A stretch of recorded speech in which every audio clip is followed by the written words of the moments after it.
Thanks very much. Thank you for being here. Mr. Mayrand, when you appeared before this very committee on April 8th, 2014, you referred to certain aspects of the Fair Elections Act as, quote, deeply concerning, quote. The first of those that you discussed was doing away with the voter information card as a source of identification. And given the numbers that you raised in response to Senator Joyel's question today, I wanted to remind you of an area of questioning I raised with you in April 2014. And I said, quote, another aspect that you dealt with at the House of Commons Proc Committee was your preference for the use of voter information cards. But you also indicated to that committee that there was an up to 10% error rate on those cards. I personally have experienced that several years after my husband and I moved into our current home. We received 5 different voter identification cards, in the mail. I believe there was one for him, one for me with my maiden name, one for each of the previous owners of the house who hadn't lived there for several years. That is one example. I am just asking for your confirmation. You testified before PROC there were 23 million voters in Canada.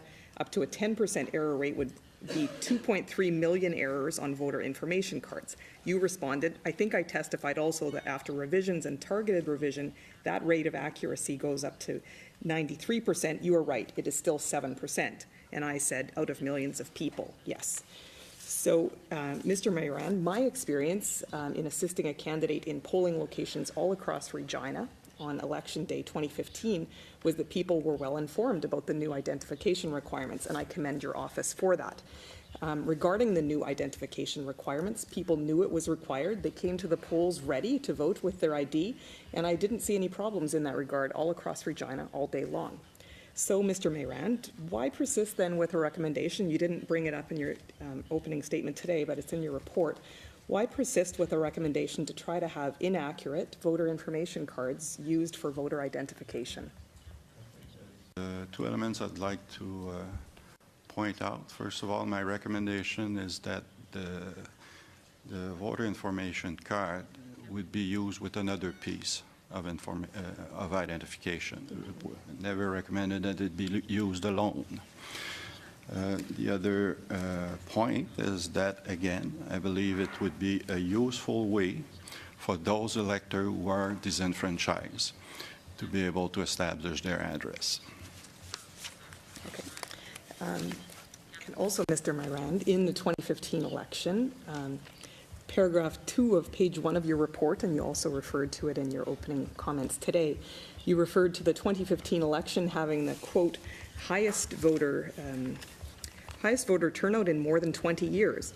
Early indications point to increased voting among groups who typically vote less than the general population, such as Aboriginal people and young Canadians. Across all communications channels, Canadians increased their engagement with Elections Canada significantly over the last election, quote.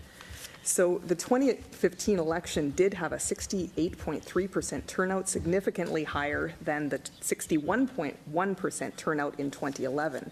So, Mr. Mayrand, wouldn't it be fair to say that your primary concern in wanting to retain voter information cards as a source of ID was the potential impact to decrease voter turnout?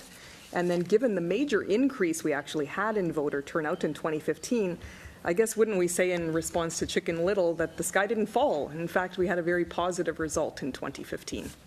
I'm sorry, I may have been misspeaking, or certainly it was misunderstood. My concern is not about that at all. My concern is that some people in this country who have the right to vote cannot meet the standards established by Parliament, and I'm bringing that to the attention of parliamentarians. I mentioned earlier, and again, if you look through the report, you would find in there there's 172,000 people who could not vote because of the ID requirement. I'm saying it's a solution, maybe not the only one, unless the government comes out and provides an ID piece to every Canadian citizen. In waiting for that, I'm suggesting that the voter information card could be helpful to those electors who could not vote because of lack of documentation to establish their address. That's all I'm saying. Right, but I was just pointing just pointing to the remarks that you made right in the foreword of your report, indicating that voting among those often disenfranchised groups like Aboriginal people, young Canadians, I know that you thought student voting and seniors voting was up, and you were happy to see that. So didn't it turn out that, in fact, people prepared themselves? They took the act of voting very seriously, and they prepared themselves well. And why wouldn't we just instead look forward to try to inform them better next time? Some people don't have the documentation necessary.